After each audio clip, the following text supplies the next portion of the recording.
Maayong adlaw sa inyong tanan mga ma'am sensors. Gusto ko lang i-share sa inyo ang isa sa mga issues ng Raider 150 Fi kag paano nato ini kayuhon based man sa akong experience. Isa sa mga na-experience ko nga issue amo ang lagatik issue sa Raider 150 Fi. Ari pamatian ta.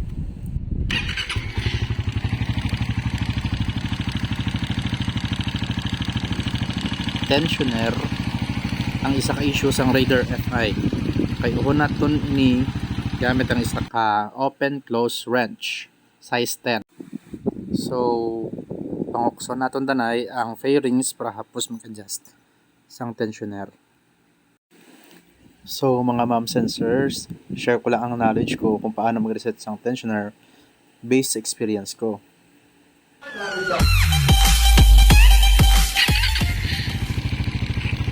Ara mabatian nyo man nga grabe gid ang lagatik sang aton nga tensioner. So gamit ang open kag close wrench nga 10mm, makita nyo na ang bolt sang tensioner kung diin kita ma-reset. So bali gamit ang open close wrench na inayon lang maglubag para di magulpihan kag magpisik ang aton spring kag o-ring. So hinay-hinay lang gid para hindi magtabog ang aton nga spring, kay may spring na sa sulod kag o-ring. Ara makita nyo, ara ang spring kag o-ring nga ginatawag. Ara so halungan nyo gid madula kay budlay na mag-ilis na sang iyang spring kag o-ring. So bali mag reset sang tensioner dapat giandar ang aton makina. So gamit ang Allen wrench nga gamay, ara na sa i-check nato. Ara Allen wrench, okay. Samtang gaandar ang makina, lusok mo lang amat-amat kay hinay-hinay ang Allen hasta madula ang lagatik na issue. Ara amat na sa dula, sige lang adjust as madula ang lagatik sang aton nga tensioner. Amo naka simple mag-reset sang tensioner, amat-amat lang madula na tugay. So taga andar lang makina kag sige lang reset, sige lang, okay, tugay madula na nasa amat-amat na sa gadula. So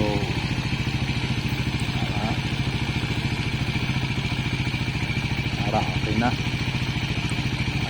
Ukson mo lang na so ang ang Allen, tapos balik naton ang spring kag ang o-ring.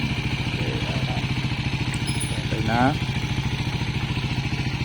balik naton ang o-ring kag spring.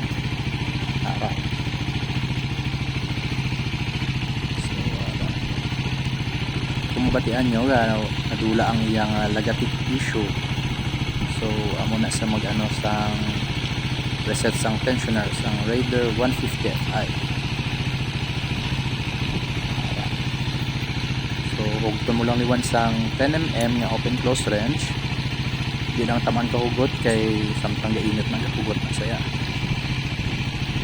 Ara yes. Ara